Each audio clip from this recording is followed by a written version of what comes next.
বিসমিল্লাহির রহমানির রহিম। আমরা বর্তমানে অবস্থান করছি ময়মনসিংহ মুক্তাগাছা থানার অন্তর্গত চারিপাড়া গ্রামে আমাদের তাজা প্লাস শশার মাঠে। আমাদের সঙ্গে অবস্থান করছেন আমাদের বিশিষ্ট একজন বীজ ব্যবসায়ী ইমদাদ ভাই। ইমদাদ ভাইয়ের সাথে কথা বলবো। ভাই আসসালামু আলাইকুম। ভাই আপনি কেমন আছেন? আলহামদুলিল্লাহ, আল্লাহ পাক ভালোই রাখছে। আচ্ছা ইমদাদ ভাই, আপনাকে যে তাজা প্লাসের মাঠ দেখছিলেন, আপনার ঘুরে ফিরে কেমন মনে হলো আপনার সব মিলায়? আলহামদুলিল্লাহ, তাজা প্লাসে বৃষ্টি মোটামুটি ভালো দিছে ভালো। অন্য গাছের মনে করেন যে আপনার শশা মরে গেছে ইয়ের জন্য, কিন্তু আশা করি এটা মোটামুটি ভালো ফলন দিছে, কিন্তু আগামীতে ইনশাল্লাহ ভালো চলবে এবং মনে করেন যে গাছটা মোটামুটি লাস্টিং করবে ইনশাল্লাহ। ঠিক আছে, অন্য চাঁদের থেকে মোটামুটি ভালো, সাইজও ভালো এবং কালারও ভালো।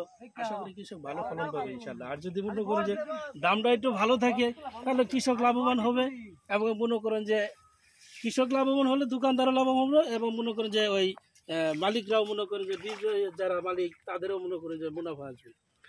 সব মিলে দেখেন শশার সাইজটা আপনার কাছে কেমন মনে হয়? মোটামুটি ভালোই আছে, কিন্তু সাইজও ভালো এবং মনে করেন ফলনও মোটামুটি ভালো, খারাপ না ইনশাল্লাহ। ভালো না? সন্তুষ্ট আপনি? হ্যাঁ আলহামদুলিল্লাহ।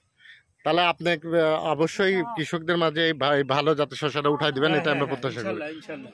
কারণ কৃষক যদি লাভবান হয় তাহলে দোকানও লাভবান, আর দোকান লাভবান হলে মনে করেন আমরা কোম্পানি লাভবান হবে। আর যদি কোম্পানি ভালো বীজ আনে তাহলে মনে করেন চাষিরা ভালো ফলন পাবে। ঠিক আছে, কিন্তু কোম্পানি যদি প্রতারণা করে তাহলে কিন্তু কৃষক প্রতারণার মধ্যে পড়বে, তাহলে কিন্তু কৃষক মারা যাবে। ঠিক আছে, না কৃষক বাঁচলেই তো আমরা বাঁচবো।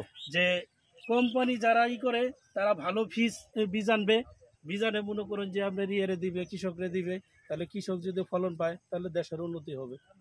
ঠিক আছে। ওকে, ধন্যবাদ ভাই। আসসালামু আলাইকুম।